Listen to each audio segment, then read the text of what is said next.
Te estuvimos hablando y no Al contestabas. mensaje que la mandaba ¿A varias veces. quién?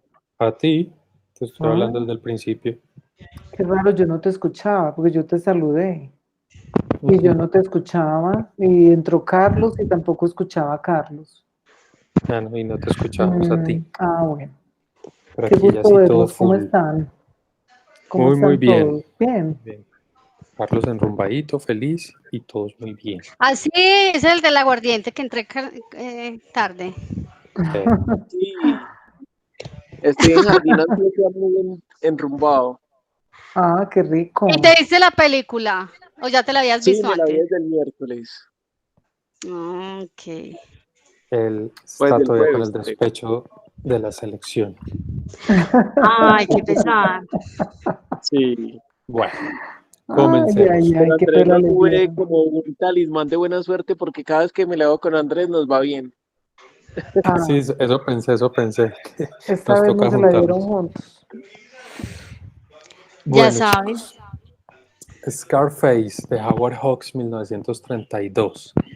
Esta película, pues bueno, es uno de esos clásicos, quizás el más antiguo que hemos visto hasta ahora. Recién comenzaba el cine sonoro y tiene muchísimas anécdotas. Es una película cargada de muchas anécdotas y se convierte en un icono, obra maestra para el cine en general. Primero, es entender que hacer una película como estas en ese momento es como hacer una película de Pablo Escobar cuando Pablo Escobar estaba vivo, ¿sí? Es hablar de un problema muy agudo que tenía Estados Unidos, que era la ley seca, la controversial, todo ese tráfico de armas que había Ah, y, ¿quieres ir ya un ratico? y Saluda. todo, Mírala ahí. lo sabe, Hola, ¿qué más? ¿Cómo van? bien, bien.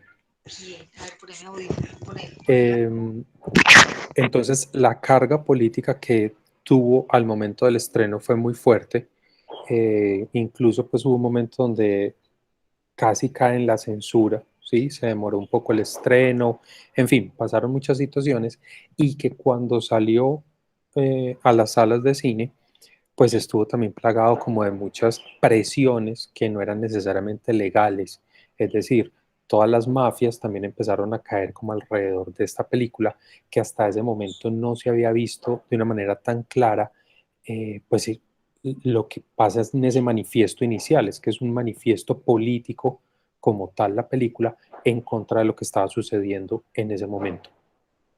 Entonces, digamos que a partir de ahí ya se crea todo un mito alrededor de la película, del director, de lo que se quería decir, bla, bla.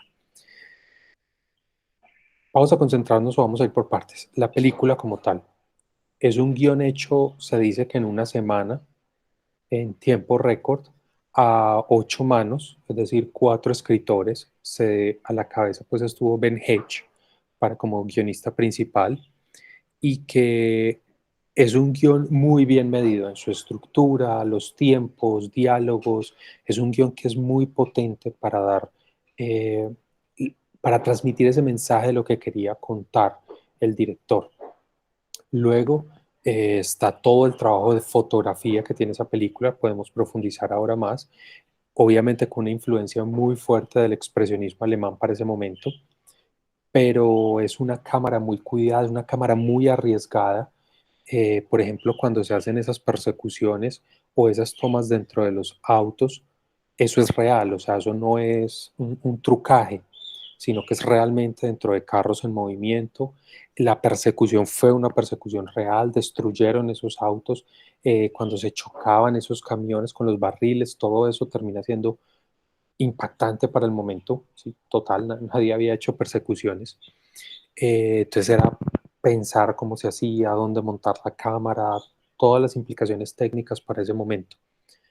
El elemento sonoro tiene obviamente todos los disparos, esas balaceras incrementados, una banda sonora muy bien cuidada y miren que no tiene música, básicamente es el inicio y el final, es limpio en cuanto a música, es solamente ¿cómo se dice? Lo limpio de los diálogos y pues un montaje muy canónico, muy tradicional para lo que era el momento, la línea narrativa y poco más. Se destaca una muy buena actuación de Paul Mooney como Tony Camonte. Paul Mooney fue un actor que tuvo muchos problemas de salud, pero siempre fue muy reconocido y quizás es junto con James Dean el único actor que ha sido nominado al Oscar por su primera película y por su última película. La última película incluso también es una gran, gran película, Last Angry Man. Es uno de esos íconos que utilizan mucho, sobre todo en psicología, para hablar, bueno, de diversos temas. Esa película es muy importante, también es protagonizada por él y acompañado por otra serie de actores brutales. No sé si ustedes recuerdan, los que vieron acá, Some Like It Hot de Billy Wilder, la comedia. ¿Se acuerdan de la película? ¿Se acuerdan de Polainas, el jefe de esos mafiosos? Ese jefe en Some Like It Hot es George Raft, que es el que hace aquí de Guino Rinaldo, del mejor amigo de Tony Camonte. Es ese mismo actor, que en ese momento Billy Wilder lo trae como un homenaje a lo que es el cine negro, porque él aquí, ya voy a contar anécdotas, establece la base de cosas muy importantes para el género. Y el otro gran actor que participa en esta película es Boris Karloff, el que hace del jefe de el que matan en la bolera, ¿sí? Ese señor es Boris Karloff, que él fue el Frankenstein de todo el cine de los 20 y de los 30. Él siempre interpretó a Frankenstein. Era un gran, gran actor y pues acá hacía algo más dramático, no tan fantástico. Eh, bueno, y es muy reconocida esta película porque es la más sólida, la que planteó eso para el cine, que eso no lo había hecho, no hay un referente tan claro antes de este, y es lo del leitmotiv. Hemos hablado del leitmotiv, pero no sé si todos tenemos claro qué es. No. Ok. Leitmotiv es un elemento visual o sonoro que se repite a lo largo de la película y va creando un concepto, va creando un significado. Entonces, por lo general tenemos leitmotiv sonoros, como por ejemplo cuando llega Darth Vader en Star Wars. Fran, fran, fran, fran, fran. Siempre tenemos la misma fanfarria cuando aparece Darth Vader. O la fanfarria de Superman, ¿sí? O cuando, no sé, una película de asesinatos y siempre hay una musiquita antes de un asesinato. Ese es un leitmotiv sonoro y obviamente pues está atado a esa situación o personaje. En esta película, en Scarface, hay dos leitmotiv, uno visual y uno sonoro. El visual es más complejo de construir siempre. Entonces, el sonoro, ¿identificaron cuál es? Un elemento sonoro que se repite a lo largo de la película con un significado. El silbido. El silbido. Tocar En la puerta. no, el silbido. Cuando la primera muerte que él entra silbando entre sombras, ¿sí? Luego cuando mata en la bolera, luego cuando mata al lobo, o sea, siempre las muertes claves, pero no son muchas, creo que solo 3 o 4 oportunidades, él entra silbando, era como su característica.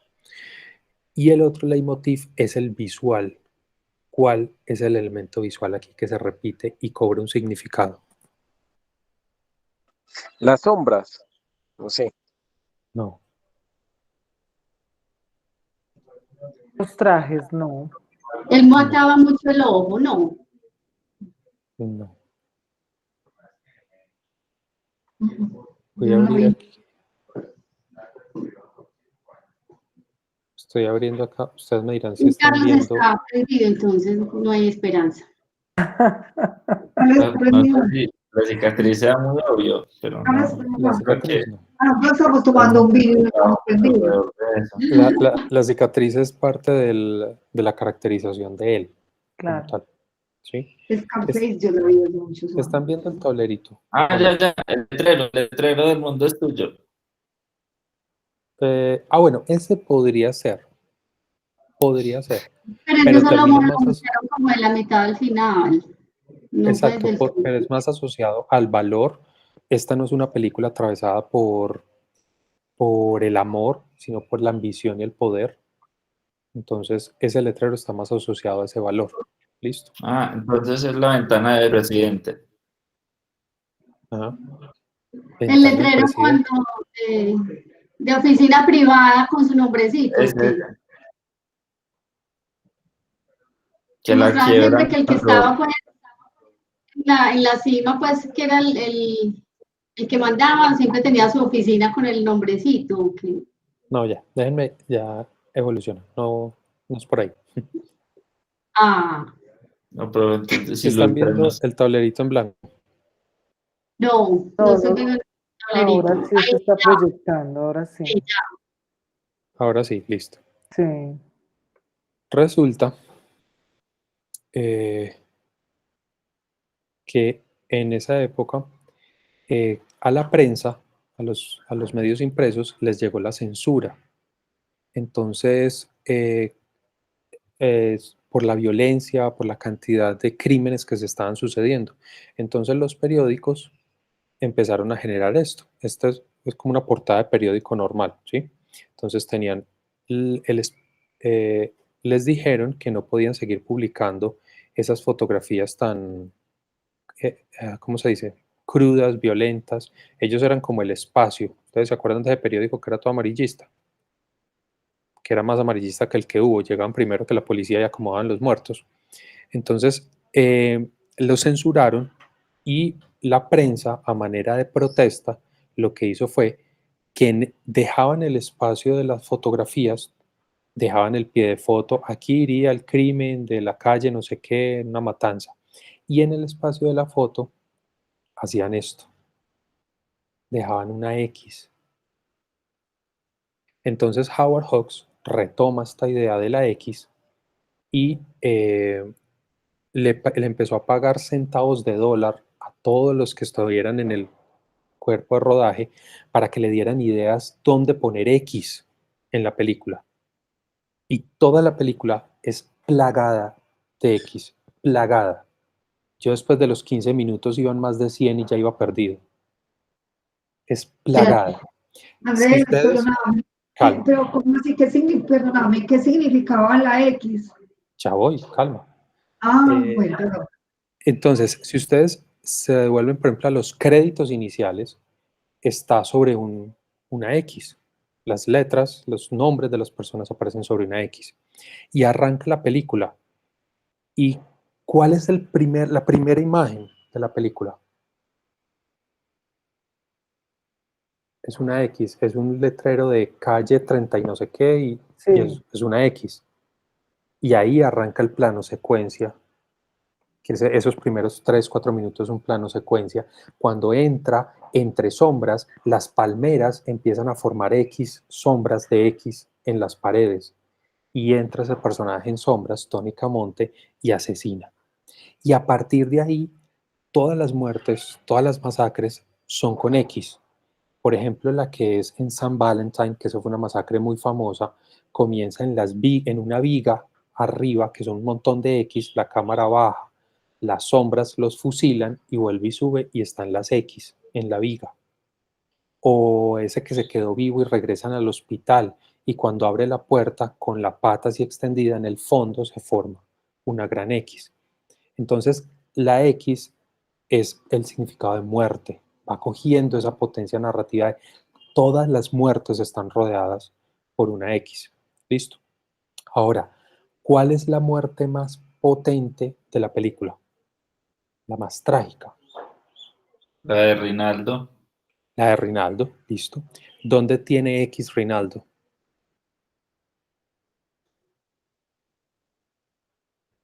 Y no es una, son 5.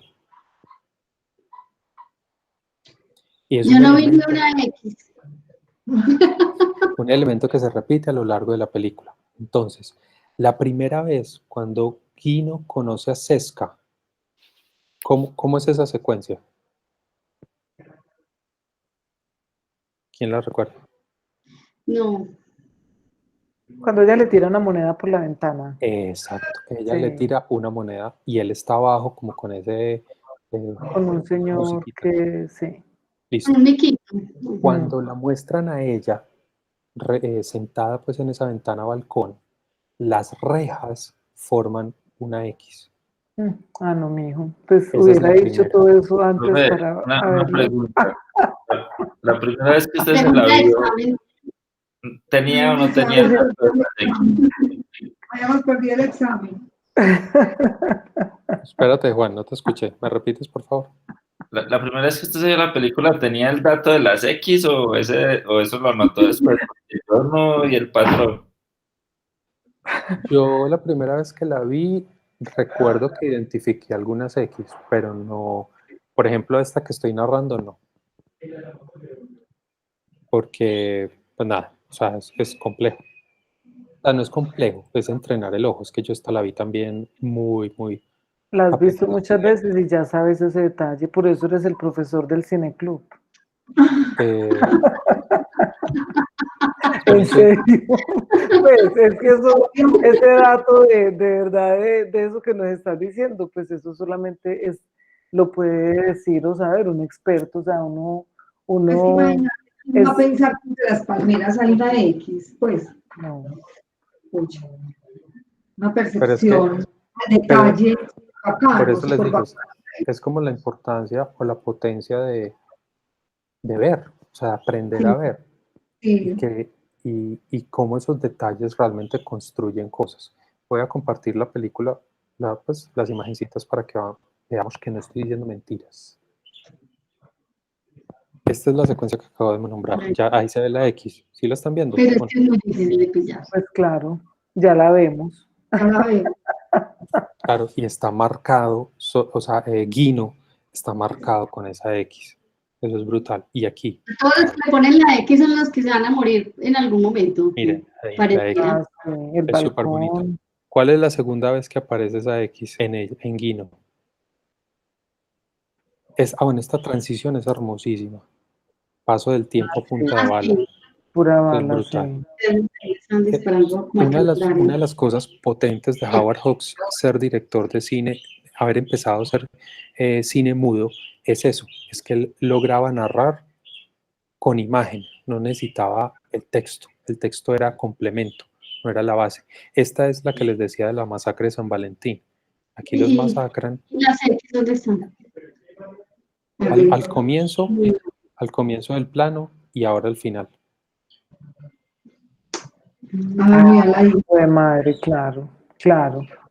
Miren esta X al fondo, tan marcada sobre Gaffney. Una X de luz. Una X de Ajá. luz.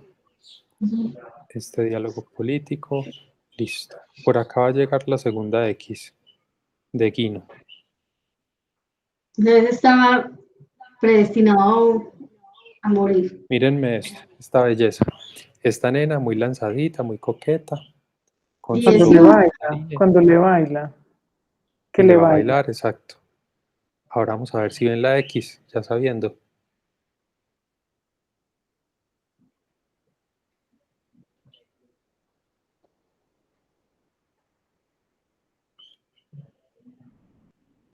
¡Qué belleza! Hacia atrás, en el escote de ella.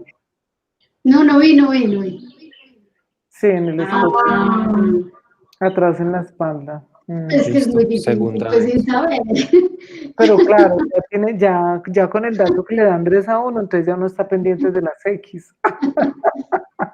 No, no, no, no. Tercera vez que aparece la X.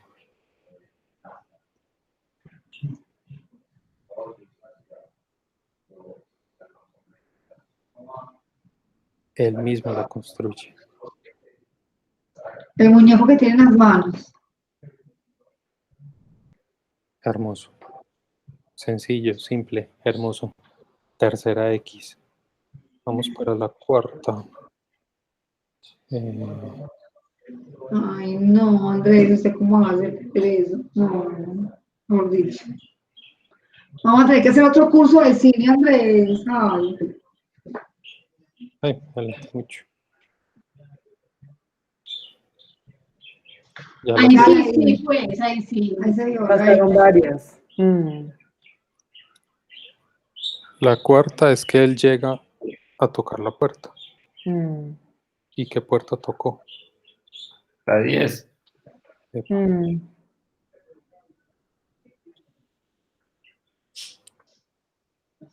Ajá, 10 y ajá. X atrás. Ay, Brutal, vi de la luz. ¿sí?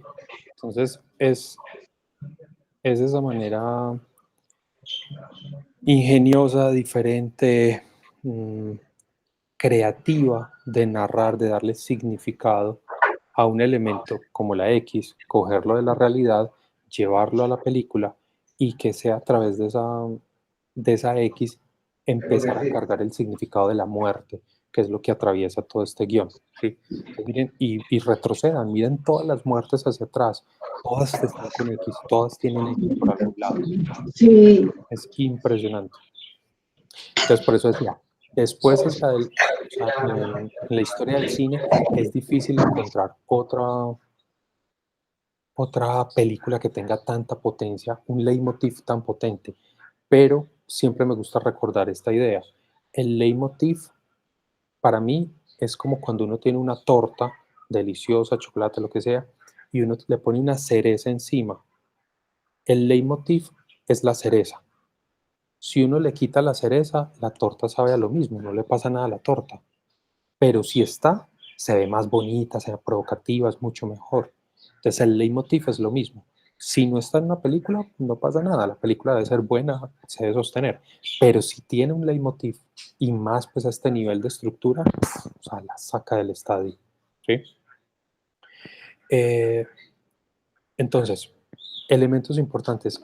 Esta es la mamá del cine negro apócrifa, porque cuando uno mira cine negro siempre le dicen que la mamá es la de John Huston, el halcón maltés, pero es que esta es previa y aquí ya se dan todos los condimentos de lo que es el cine negro, toda esa, los gangsters, buenos y malos, el personaje principal ser un gangster, la femme fatale, Poppy, esa mucha zorra, esa como ese momento del encendedor o el fósforo, eso es buenísimo.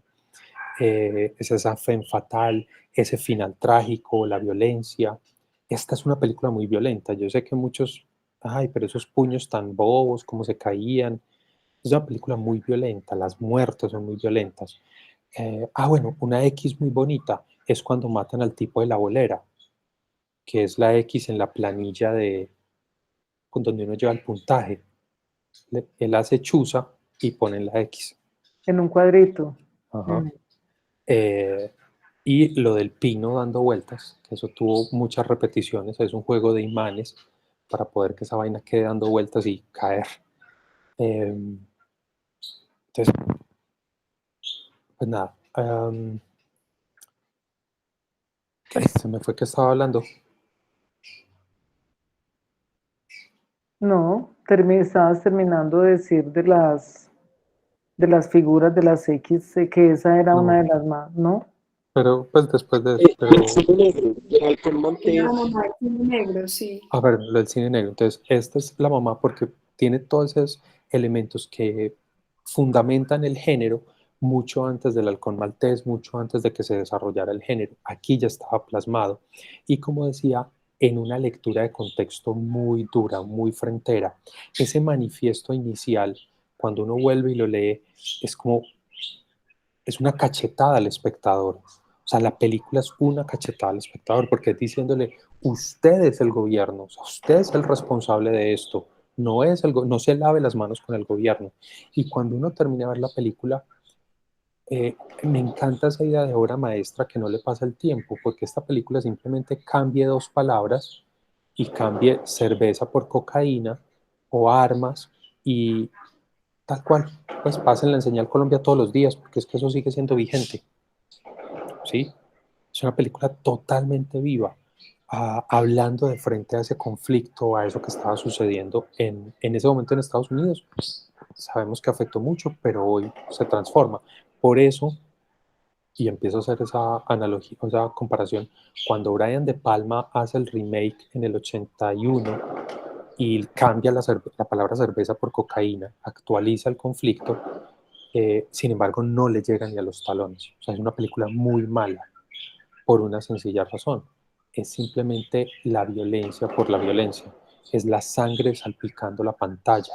Pero toda la potencia política que hay en la original, allá no está. ¿Sí? por muy Al Pacino, por muy buena actuación, yo no peleo con eso, pero no tiene esta contundencia política. Entonces, mamá del cine negro. Y algo que yo siempre explico en algún momento en las clases es, el cine, la ficción siempre se alimenta de la realidad. Es como la lógica.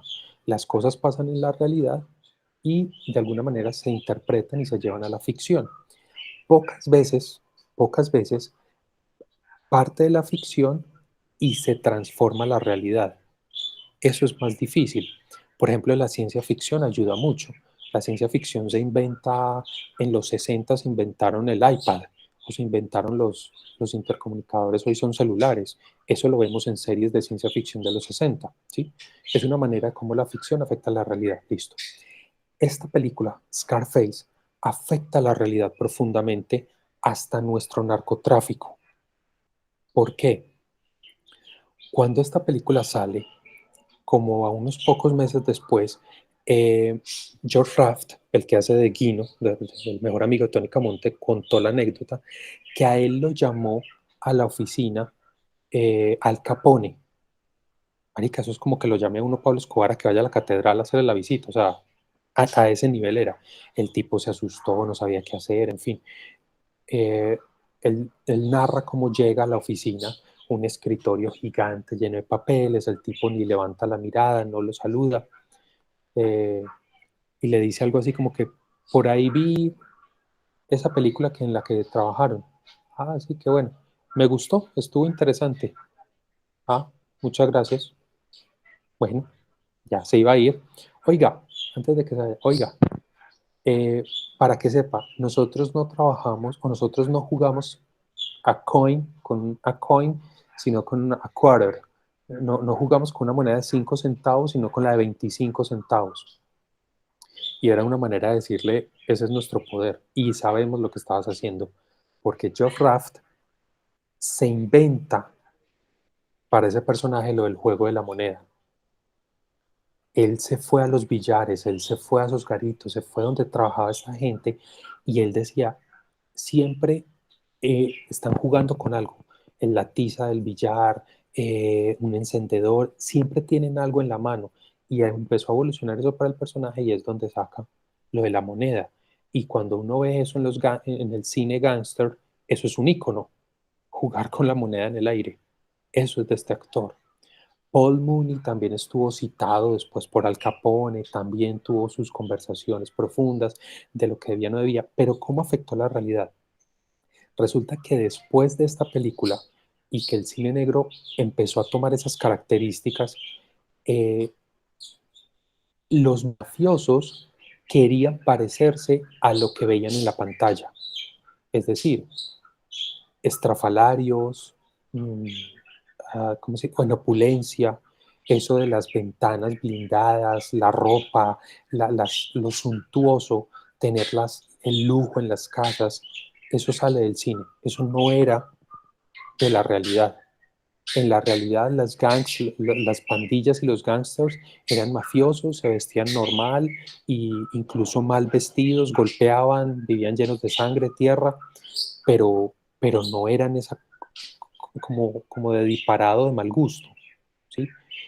Sino que ellos empezaron a ver eso en el cine y dijeron, marica, yo quiero parecer a eso, yo me quiero parecer a ese man tan teso, uy, ese man mató a todos, yo quiero ser como él. Y a partir de ahí es que esta película y lo que se desarrolló en el cine negro afecta la realidad. Y en ese cosmos del cine negro, perdón, en el cosmos de la mafia, el cine negro se convirtió en el ícono a seguir. Wow, hasta allá fue la potencia de esta película.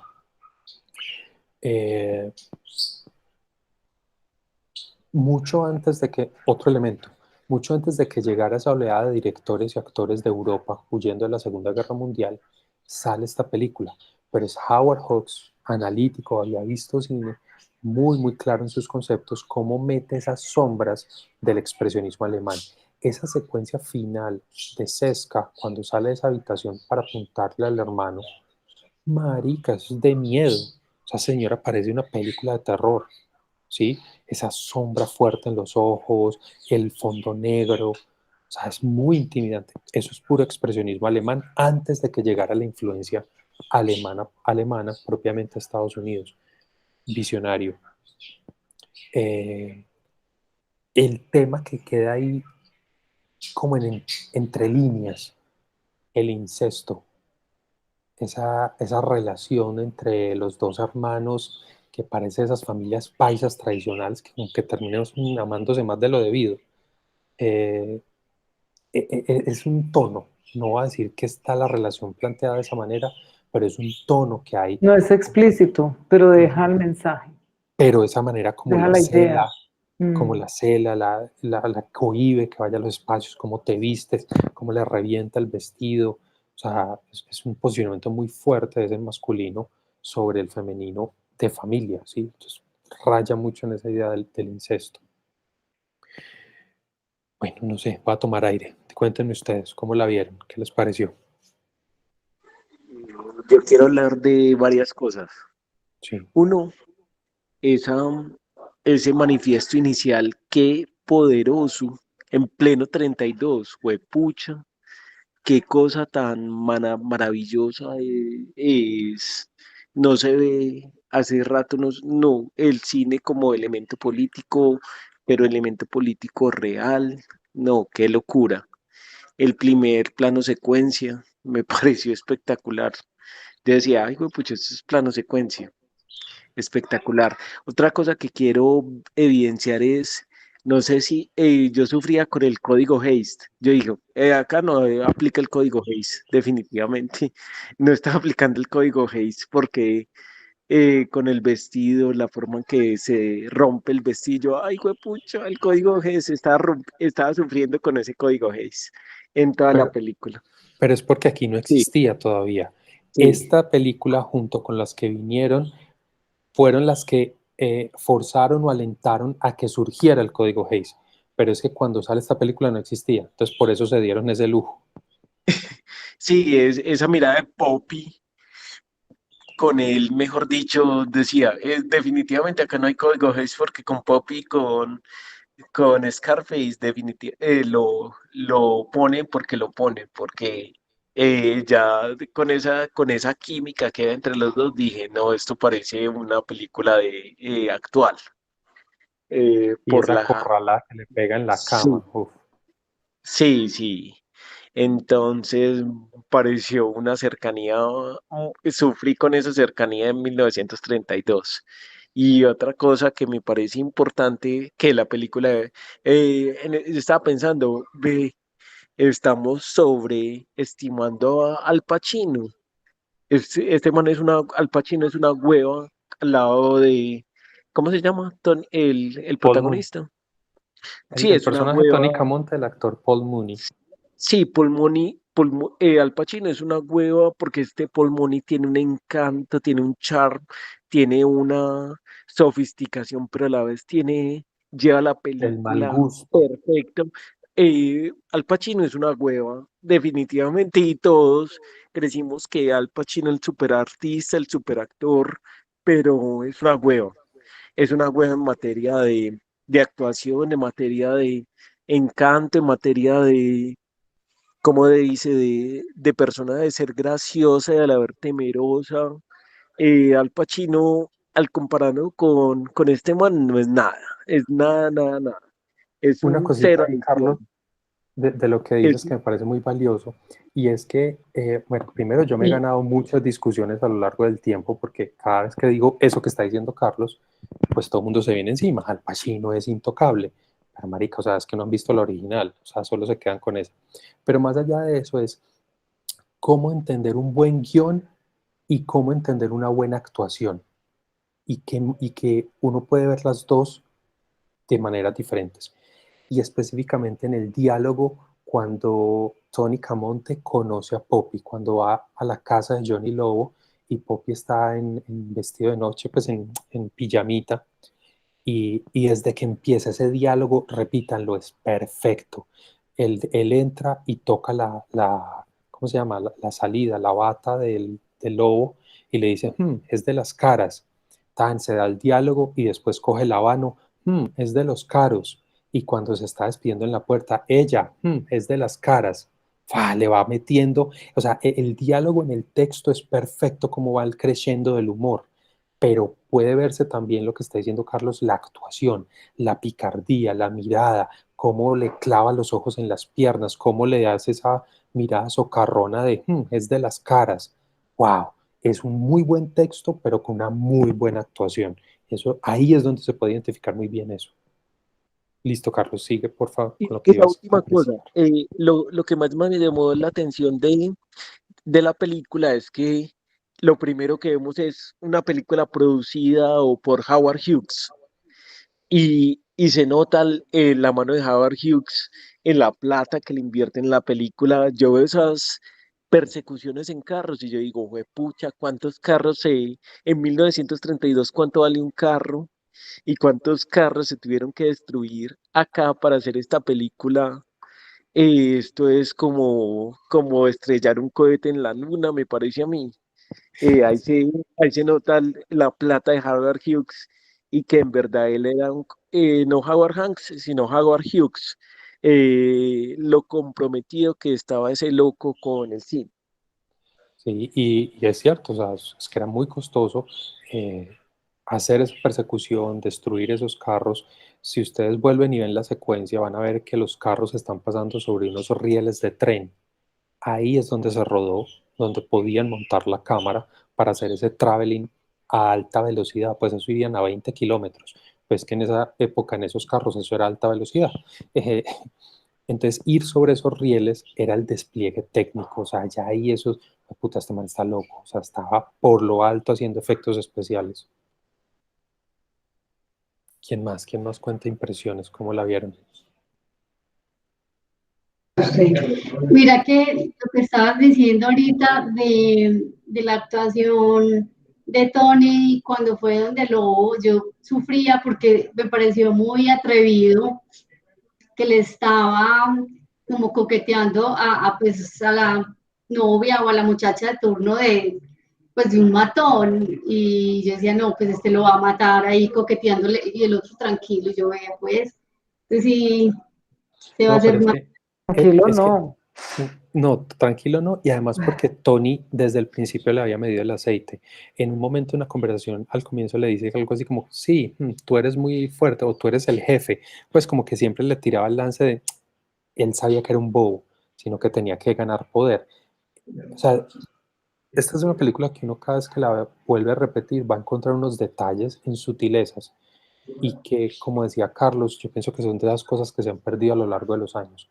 Hoy las sutilezas recaen más en efectos especiales, en pirotecnia visual, más que en sutilezas reales del drama.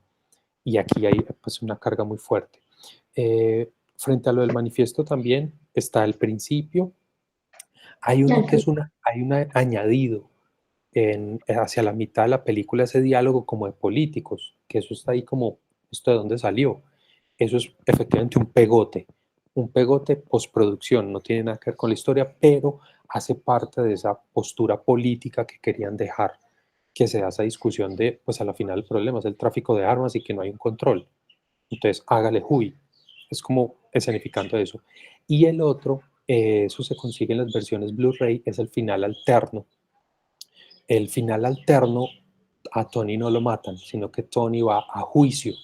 Y en el juicio se le da también una discusión como de 10 minutos alrededor del tráfico de armas y tráfico de licor. Entonces ahí hay otra posición política. Entonces, esas dos se rodaron posterior a la película y siempre estuvo como la tentación para que Howard Hawks cambiara el final, pero él dijo que no, que este era su final, pues era dejarlo vivo, era una oda a esa violencia, una oda al crimen. Matarlo era una manera de minimizar y decir, hombre, es que esto no tiene un buen final, ¿sí? Y es un poco lo que siempre tenemos alrededor de estas historias. Los directores nunca quieren dejar un héroe de estos, bueno, héroe entre comillas, un antihéroe de estos vivo y pues lucrándose de todo lo que los crímenes que hizo. ¿Qué más? ¿Qué más me cuentan? Vamos, María. Yo creo que desde el día que vimos hicimos la reflexión sobre Freaks en el curso, cada que vemos pues como una que sea en blanco y negro, porque uno aprende a apreciar mucho más como todo ese trabajo de fotografía y de iluminación para caracterizar los personajes. Como que cuando estaban, por ejemplo, en la habitación Lobo y Camonte conversando en una zona, pues que era el mismo plano, pero donde ellos estaban era completamente oscuro, pero donde estaba Poppy al fondo era iluminado y era como esa luz radiante. Me pareció muy bacano en general toda la fotografía y el trabajo de iluminación. Me parecía que cada personaje lo iluminaban perfectamente dependiendo de la secuencia, o podía estar en una oscuridad total o podía estar pues con un brillo para denotar pues como las características. Eso me pareció muy teso de la película. Bacano, sí, porque además es como esa idea de no les da miedo utilizar las sombras. O sea, hoy como que no se tiene que ver, o sea, no pueden dejar nada en oscuro. Y acá no, o sea, planos muy oscuros, muy negros, entendiendo que se iba a ver en una sala de cine. Entonces de ahí eso resalta mucho más esas emociones. Eso es muy potente. Dariela, hola, ¿qué llegaste? Hola, hola, buenas noches, ¿cómo están? ¿Cómo Bien, ¿y van? tú? Cuéntanos, ¿qué viste? ¿Cómo la viste? Bueno, a mí me gustó muchísimo. Obviamente yo no voy a desmeritar lo que sentí cuando yo vi la Scarface que se conoce popularmente, porque pues a mí me gustó mucho en su momento, pero yo siento que son, aunque tenga el mismo trasfondo, son dos películas distintas. O sea, en el sentido de lo que me produjo, a lo que me lleva a reflexionar una con respecto a lo que me lleva a reflexionar otra. ¿Por qué? Porque eso que tú decías, donde esa contundencia del mensaje de esta película, esa contundencia del mensaje político como tal, de la protesta que hay allí, como de la alzada de voz que se impone en esta, me parece como mucho más claro. La otra es muy para el rato, es muy para divertirse, es muy para, o sea, no sé, me parece un poquito más como que parte de la moda de protesta, de mira lo que pasa, de cómo se manejan en esos tiempos ese tipo de situaciones con respecto a las armas, a la droga, a los vicios, etcétera. Entonces, por ejemplo, en las actuaciones de esta, o sea, los detalles, aunque eran como tú dices, no, que el golpe era bobo, que obviamente las actuaciones son más sencillas en cuanto a sencillas, no sé cómo se llama eso en el cine, pero pues como que no hay tanta, o sea, hay una parte como que no se siente tan realista en cuanto a eso de los golpes, a eso de cuando hacían ciertos gestos, ciertas cosas. Por ejemplo, esa escena cuando llega el policía, pues como que llega y entra y están en la barbería, esa primera escena cuando muestran a Tony y meten las armas, o sea, el barbero mete como las armas en la canasta, a mí me parece como, no sé, como que el mensaje es mucho más contundente, me parece. Es más claro el diálogo. Yo les puse allí que el diálogo es lo que me gusta más, porque eso que tú decías de es cara, es no sé qué, o sea, esa parte de la claridad en cada uno de los diálogos, no sé, me gustó mucho más, me parece que es mucho más contundente el mensaje, es lo que más rescato pues de la película.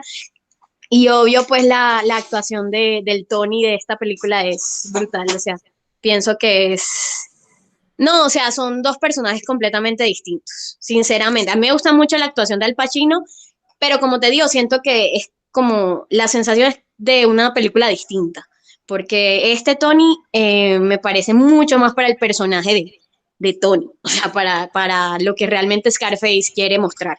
Con esta me queda mucho más claro, pues, como la dinámica de la película, sinceramente. No sé. No, no, válido. Lo que pasa es que precisamente cuando uno hace cuando uno no, ellos hacen un remake, se supone que es rescatar el espíritu de la original y actualizar cosas como efectos especiales o en este caso como el contexto. Y cuando uno va y mira la de Brian De Palma, ay, es que a mí me empieza a dar la que hace de hermana, de que es Mastroianni, esta nena, no, una insípida ahí, pues eso como que no tiene vida. Michelle Pfeiffer haciendo de Poppy, también, pues, o sea, no tiene fuerza, no tiene carácter, que es una de las cosas que más resalto de esta película original. Y fuera de eso, un exceso de escenas de balaceras, pues de salpicadura de sangre a la pantalla, o sea, sin sentido. Esta película es para mí más violenta, más agresiva, sin sangre, pero esas matazones, esas masacres, todo eso sin la sangre, y es muy del director. Siempre creo que se los decía con el western. Howard Hawks fue con John Ford uno de los que creó el western, y él era muy violento, mucha muerte, pero muy poca sangre. O sea, tenía una claridad visual para no salpicar sangre, y eso lo hace aún más dramático. Entonces son esas pequeñas sutilezas, pueden ser ñoñadas, pues cada uno obviamente con sus amores. Y vuelvo y digo, no es que sea mala la actuación de Al Pacino en la Scarface de Brian De Palma, pero no me llena, no es esa pues apoteosis, pues que todo, no, tampoco. Normalito, para mí. Luz Mary. O Chris. Bueno, no, yo iba a decir que, bueno, como ya dijeron que pues el guión y el mensaje a mí me gustó mucho desde el principio, pues, con la apertura que hacen de que es una película para que no solamente el gobierno, sino que todos hagamos algo, ¿cierto? Entonces eso de entrada me gustó. Y ya pues, aparte de todo lo que han dicho, me gustó mucho el vestuario. Me encantaron los vestidos de esas viejas, bueno, los tipos súper elegantes, sí, súper glamurosos, pues unos asesinos, todos eran pispos, pues menos Lobo, pues, pero el resto todos eran, sí, como agraciados. Algo muy particular. Es una de las cosas que me hubiera encantado ver esta película a color.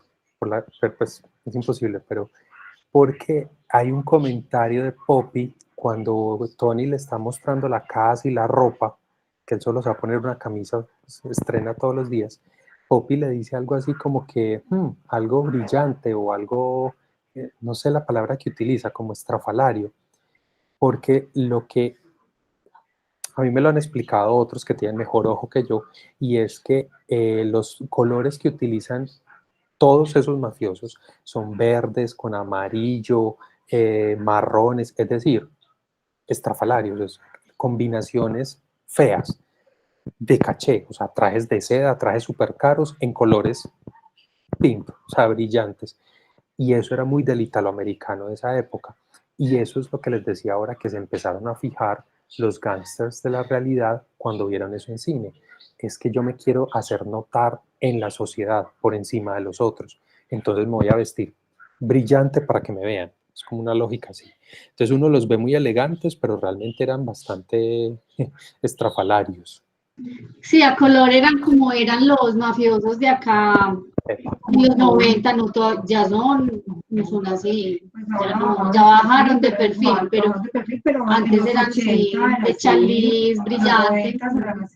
Eran dandis ordinarios. Sí. Se veían muy bien combinados. Yo iba a decir algo. Las viejas eran divinos, pues pienso yo que eso sí, espectaculares. Dari, ¿ibas a decir algo? Sí, que a mí también me pareció. ¿Te acuerdas cuando hablábamos del color, de que era como la estrategia de cuál color vamos a usar, a pesar de ser blanco y negro, porque eso va a destacar de todas maneras en la película, a pesar de que no puedan ver el color real que se está? Yo pienso que eso, a pesar de que es una película, o sea, imagínate, pues, o sea, no sé, no fue tan pensada como, o sea, literal, tenía que ser así, a blanco y negro y todo, pero yo siento que ellos fueron cuidadosos con eso. O sea, en lo que tú mencionas, cuando Poppy le dice, le destaca lo del traje a este Tony, y Tony le dice, tengo este de diferentes colores, o sea, en todos los colores, algo así le dice sobre el traje. O sea, eso enseguida como que o sea, no sé, a mí me pareció súper mágico porque enseguida te va llevando a cómo sería si estuviera a color, cómo estará vestido, cómo serán los otros trajes que él dice. Y también la fuerza de Poppy, por ejemplo, con lo que se ponía, con el maquillaje. O sea, a pesar de que tú no le vas a ver qué color tienen los labios, o en los ojos, o en el vestido, no sé, siento que era muy clave y fueron muy cuidadosos como impactaban con los colores, a pesar de no verse, pues, obviamente, explícitos. No, no, total, o sea, en detalles y en todo súper cuidadosos, pues así desarrollaron lo de las X, bueno, creo que llegaste justo en ese momento, de ahí para allá, es, eh, o sea, detallista no se queda corto como palabra, o sea, es una muy minuciosa. Para mí es quizás de las pocas películas que yo puedo decir es perfecta, no tiene un elemento que se salga o que uno le pueda poner un pero, para mí es perfecta esta película. Pues Mary. Eh, a mí me llamó mucho la atención que no, el único beso que yo noté que hubo en la película es el de la hermana de él que se estaba besando con un tipo y él sale espantado, pero con los otros tipos con los que ella está, incluso con este que estaba enamorada y que este se lo mata allí no, no me acuerdo el nombre. Em, pero no hay besos, o sea, no hay escenas, uno sabe que aquí está Poppy, que es la amante de este, que le está coqueteando a esta, pero tú no ves escenas de besos, por ejemplo. Y me llamó mucho la atención la manera como Tony trataba a su mamá. Incluso la última escena es muy violenta, muy violento con ella, cuando él sale a buscar, que ella le cuenta que ella se fue de la casa y él se va desesperado a buscarla, la trata muy feo. Entonces, yo incluso fue muy tarde que me di cuenta que esa era la mamá, porque de las primeras escenas que la mostraban, yo no sabía esa señora quién era y resulta que era la mamá. Entonces Parecía la del servicio, sí, como la trataban, pues. muy feo, sí. Algo que dices de lo de los besos es también en ese reflejo que decía, no es una película de amor y desde ahí mismo está enmarcado. No hay besos de amor, de cariño, de afecto. Esto es ambición, poder, o sea, es Poppy Chumbimba. queriendo estatus, es la hermana queriendo dinero del hermano, o sea, todas las relaciones afectivas giran alrededor de la ambición. Entonces, por eso tampoco hay expresiones desde el amor, ¿sí? Eso es desde esa claridad. Y lo de la mamá, eh, por lo poco que leo, pues he leído, es como contexto, muy del contexto. Es decir, en las familias italoamericanas la presencia masculina era muy fuerte y se tiende o el esposo golpear a la esposa o los hijos cuando tienen ese rol ser muy fuertes, pues o sea, sí, es que la maltrataba, o sea, era como una muchacha del servicio maltratada. Incluso cuando le pega a Cesca fue un golpe de verdad. O sea, no sé si vieron, tiene un corte raro ese plano, pero es porque le metió un manotazo real en la cara que la mandó contra la ventana, que la chica incluso creo que la reventó un poco. Pero pues nada, o sea, hacía parte como de esa fuerza de la actuación en ese caso, pero del papel, o sea, así era como el prototipo de lo que se veía, de lo que Y era lo en otro ese es que momento. sí decía yo que, pues lo mismo que decía ahorita Cris, unos matones muy elegantes o unas pandillas muy sofisticadas, muy elegantes. Y bueno, y que tantas veces salió ileso pues de tantos atentados, de tanta balacera, el hombre siempre salía ileso. Entonces, pues eso también ahí eh, Claro, eso, parte de la después le ficción de meten la historia. santería y todo eso en otras películas. Sí, pero bueno, Eh, interesante. bueno, y el otro gran elemento de guión, todo drama debe tener su cuota de humor. ¿A quién no le dio pesar que se muriera el secretario? Ay, Sí, sí, fue qué muy pesar, qué tipo tan noble hasta el último segundo de su vida. A No, sí todos, me dio como risa, como que pesaba, muy gracioso. no, porque bueno, no, algunos tenemos corazón, Cris, pues, o sea, él estaba tranquilo, tratando de algunos tenemos alma. digo que Eh, ahí no había pedido el nombre, no, sí fue muy triste. No, pero es que fue muy gracioso contestando hasta el último momento el teléfono. Y el entonces, único nombre que captó No, antes de morir, porque los otros nombres no los captaba. eso es, la evolución del personaje. Sí, Entonces, es un personaje secundario intrascendental para la historia, pero es el bufón, es el que le pone la cuota de humor y los respiros. Eh, ese personaje, para el promedio de los espectadores que tenemos corazón, nos duele más que la misma muerte del personaje principal, que Tónica Montes, que lo de Tónica no, Montes era previsible. En cambio, cuando No, pero la de él también, porque pues al fin de cuentas era como su, hacía parte de su equipo de guardaespaldas. pero como que la de él también. A mí la de Tónica Montes no me va a pesar. Y es más, es como en esas películas donde entonces el público se identifica con el asesino, con el, sí, ojo, el personaje principal No, es el un tipo malo, tuvo la muerte y el fin que merecía. Pues además le total. pegan una matada y la berraca. Pero Pero pues, cuando el otro está cerrando la puerta y, ay, no puede ser, ahí sufre uno. Pero entonces, desde el primer momento, cuando coge el lápiz y va a escribir, esa cosa de la llamada, no es que yo no sé escribir, brutal, eso es y un cuando hay guión esa genial. balacera y que él no escuchaba, perdón, perdón, es que no se le escucha, es que hay mucho Y ruido el afuera chorrito, y el y el chorrito acabose quemándolo, alrededor y él no se dio por enterado. ese chorrito quemándolo, eso es puro chiste chapulín colorado, eso es humor blanco, Sí, pero es sí. muy bueno, es muy potente y eso es guión, eso es puro guión. Y de ahí la importancia de entender cómo se hace esa estructura, en qué momento entra. Y él como personaje nunca adquiere un nombre, nunca contesta bien. Y justo cuando se muere, conseguí el nombre. Buenísimo, buenísimo, es genial eso. Entonces, o sea, es lo que digo, para mí es impecable, desde todo punto de vista tiene toda dosis de buenos Tú aportes. decías en el correo que era una de tus favoritas, ¿no? O en el chat. Sí, Mm. sí, es uno de mis top 2. Precisamente por eso, no le pasa el tiempo, la contundencia para hablar, la transparencia para decir, miren, esto, esto es muy entretenido. El cine puede ser entretenimiento, pero no tiene por qué ser vacío, no tiene por qué ser bobo. Aquí hay todo un contenido político, una postura de un director a través de una historia entretenida, clara, amena, con humor, con acción. O sea, tiene una mezcla brutal. ¿Sí? Entonces, desde ahí es que la hace, para mí la hace tan redonda y que sí, no le ha pasado nada el tiempo. Andrés, una cosa que a mí me gustaría hablar es de la decisión al final. La decisión de él es matar al mejor amigo, ¿o qué? No, la decisión de él es morir, porque la decisión es cuando se despega del policía bueno, el policía y sale a la calle y Del lo barril. tirotean. Ese final ha sido reutilizado en muchas películas, entre comillas, heroicas. ¿Qué es lo que pasa? El, el asesinato del mejor amigo es como ese punto sin salida, es ese sin fondo al que él va, porque él es maldad. Recordemos que él no es un héroe y tampoco es un antihéroe.